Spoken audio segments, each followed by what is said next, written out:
ಬೆಳಗಾವಿ ಜಿಲ್ಲೆ ಅಂತ ಬಂದಾಗ ನಿಮ್ಮ ಮನೆತನಕ್ಕೆ ಒಂದು ದೊಡ್ಡ ಹೆಸರಿದೆ ಸರ್. ಅದೊಂದು ಜಾರಕಿಹೊಳಿ ಫ್ಯಾಮಿಲಿ ಅಂತ ನೆನಪಿಸ್ಕೋತೀವಿ, ಅಥವಾ ಭಾಗ ಅಂದಾಗ ಕತ್ತಿ ಅವರ ಫ್ಯಾಮಿಲಿ ನೆನಪಿಸ್ಕೋತೀವಿ, ಅಥವಾ ಅಂಗಡಿ ಅವರ ಫ್ಯಾಮಿಲಿ ನೆನಪಿಸ್ಕೊಳ್ತೀವಿ. ಈ ಥರದ್ದೆಲ್ಲ ಒಂದಷ್ಟು ನಿಮ್ಮ ತನವನ್ನು ನೀವು ತೋರಿಸಿದ್ದೀರಿ ಹಲವಾರು ದಶಕಗಳಿಂದ.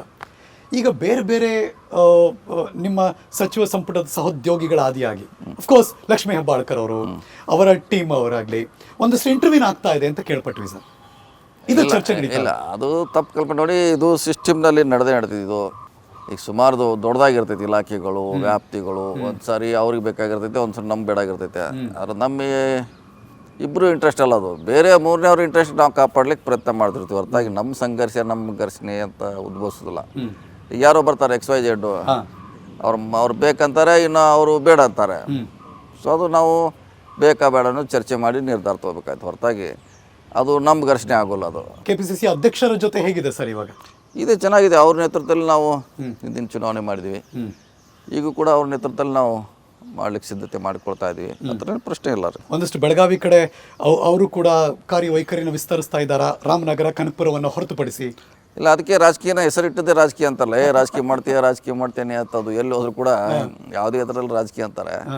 ಸೊ ಸ್ವಾಭಾವಿಕ ಅದ್ರ ಬಗ್ಗೆ ನಾವು ಸೀರಿಯಸ್ ಆಗ್ಲಿಕ್ಕೆ ಆಗೋಲ್ಲ. ಅವ್ರು ಒಂದೇಳೆ ಮಾಡಿದ್ರು ಕೂಡ ಅದನ್ನು ನಾವು ಪಾಸಿಟಿವ್ ಆಗಿ ತಗೋಬೇಕಾಗುತ್ತೆ.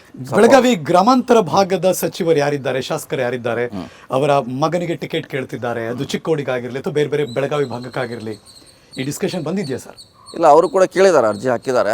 ಇನ್ನು ಅಂತಿಮ ಚರ್ಚೆ ಆಗಬೇಕಿದೆ. ಅವ್ರು ಗೆಲ್ತಾರಂತೂ ಅಥವಾ ಸರ್ವೆಯಲ್ಲಿ ಅವ್ರ ಹೆಸರು ಬಂದರೆ ಅವ್ರಿಗೆ ಕೊಡ್ತೀವಿ ನಾವು.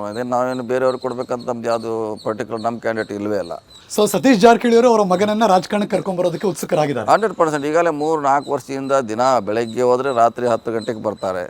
ಇದನ್ನೇ ಕೆಲಸದ. ನಾವೇನವ್ರಿಗೆ ಬಿಸ್ನೆಸ್ ಕಲಿಸ್ತಾ ಇಲ್ಲ ಅಥವಾ ಫ್ಯಾಕ್ಟ್ರಿ ನೋಡ್ಲಿಕ್ಕೆ ಕಲಿಸ್ತಾ ಇಲ್ಲ. ಇದು ಹಳ್ಳಿ ಗ್ರಾಮಾಂತರ ಜನರ ಸಮಸ್ಯೆ, ಬಡತನ, ಇದನ್ನ ಚಾಲೆಂಜನ್ನು ಅವ್ರು ಕಲಿಸ್ತಾ ಇದ್ದೀವಿ. ಹೊರತಾಗಿ ನಾವು ಅವ್ರಿಗೆ ಯಾವುದೇ ದೊಡ್ಡ ಕಾರ್ ಕೊಟ್ಟು ಅಲ್ಲಿ ಇಲ್ಲಿ ಕೊಟ್ಟು ಇಲ್ಲಿ ಓಡಾಡ್ತಿಲ್ಲ. ಇನ್ನೂ ಸಿಂಪಲ್ ಆಗಿ ಇನೋವಾದಲ್ಲೇ 20 ಲಕ್ಷ ಕಾರ್ ಇನೋವಾದಲ್ಲೇ ಓಡಿಸಾಡ್ತಿದ್ದೀವಿ. ಅಂದರೆ ಅದ್ರ ಫಸ್ಟ್ ಅಲ್ಲಿ ಪಳಗಿದ್ರೆ ಆಮ್ಯಾಗ ನೀವು ಏನೆಲ್ಲ ಬೆಂಗಳೂರು ಆಳ್ಬೋದು, ದಿಲ್ಲಿ ಆಳ್ಬೋದು. ಅಲ್ಲೇ ಪಳಗಿಲ್ಲ ಅಂದರೆ ಇಲ್ಲೇನು ಮಾಡ್ಲಿಕ್ಕೆ ಹೆಂಗೆ ಸರ್? ಮಗನ ವ್ಯಕ್ತಿತ್ವ ಹೆಂಗೆ ಸರ್? ಮಾಡ್ತಾರೆ. ಯಾಕಂದರೆ ಗೊತ್ತಾಗ್ತದೆ ಇಂಟ್ರೆಸ್ಟು.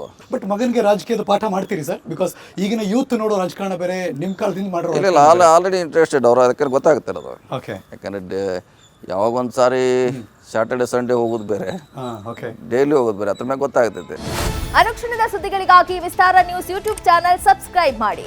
ಹೊಸ ಸುದ್ದಿಗಳ ನೋಟಿಫಿಕೇಶನ್ಗಾಗಿ ಬೆಲ್ ಐಕಾನ್ ಕ್ಲಿಕ್ ಮಾಡಿ. ಲೇಟೆಸ್ಟ್ ಅಪ್ಡೇಟ್ಸ್ಗಾಗಿ www.vistaranews.com ವೆಬ್ಸೈಟ್ಗೆ ವಿಸಿಟ್ ಮಾಡಿ. ಅಂಗೈಯಲ್ಲೇ ಜಗತ್ತಿನ ಸುದ್ದಿ ತಿಳಿಯಲು ವಿಸ್ತಾರ ನ್ಯೂಸ್ ಕನ್ನಡ ಆಪ್ ಡೌನ್ಲೋಡ್ ಮಾಡಿ.